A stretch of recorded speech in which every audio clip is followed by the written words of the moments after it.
So ఈ video అంటే inspiration for so many హౌస్ వైఫ్స్ అండ్ గ్యాప్ పీపుల్. నేను 2018లో త్రిపుల్ కాలేజ్లో బీటెక్ చేశాను. తర్వాత 1 year దాకా బ్యాంక్ కోచింగ్కి వెళ్ళాను. 1 year తర్వాత బ్యాంక్లో ఆల్మోస్ట్ 3 years దాకా వర్క్ చేశాను.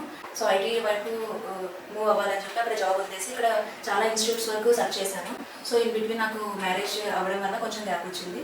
సో మ్యారేజ్ అయిన తర్వాత ఇమీడియట్గా ఒక 4-5 months దాకా నేను చాలా ఇన్స్టిట్యూట్ సర్చ్ చేశాను.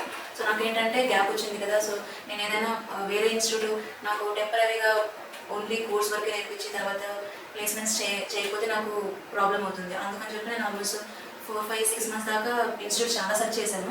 మొత్తం ఎన్ని ఇంట్రెస్ట్ పట్టింది?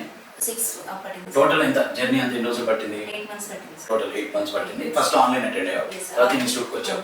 మెయిన్ గా నీకు హెల్ప్ అయింది మెంటర్షిప్. అవును సార్, అవును సార్. ఈ అమ్మాయి మీకు తెలియదు, ఈ అమ్మాయితో మేము యూఎస్ స్టూడెంట్స్ బ్యాచ్ క్లాసులు చెప్పిస్తున్నాం. మేము స్టూడెంట్స్ మెంటర్గా ప్రమోట్ చేస్తామని చెప్పాము. ఈ అమ్మాయి వన్ ఆఫ్ ద ఎగ్జాంపుల్. ఆమె 5 యూఎస్లో ఉన్న ఓపీటీ స్టూడెంట్స్ క్లాసెస్ తీసుకుంటుంది. అదే మెయిన్ రీజన్. ఈ వీడియో ఎందుకు చేస్తున్నామంటే ఎంతోమంది గ్యాప్ ఉన్న వాళ్ళు 2017-18 అట్లా పాస్ అయ్యి గ్యాప్ ఉన్న వాళ్ళు మీరు ఫ్రెష్గా వెళ్ళొచ్చా అవుతుందా అంటే best example Bhavani. So 2018 pass, 7 సంవత్సరాల గ్యాప్ ఉంది, హౌస్ వైఫ్, మ్యారేజ్ అయింది, జస్ట్ జాయిన్ అవ్వకముందు పెళ్ళైంది అంతే వచ్చింది. అండ్ ఫస్ట్ స్టార్టింగ్ అంతా తను ఆన్లైన్ క్లాసెస్ తీసుకుంది. ఆ తర్వాత జస్ట్ లాస్ట్ లో వచ్చావు. ఎన్ని రోజులు ఆన్లైన్ విన్నావు? ఆన్లైన్ 3-4 months దాకా ఉంది.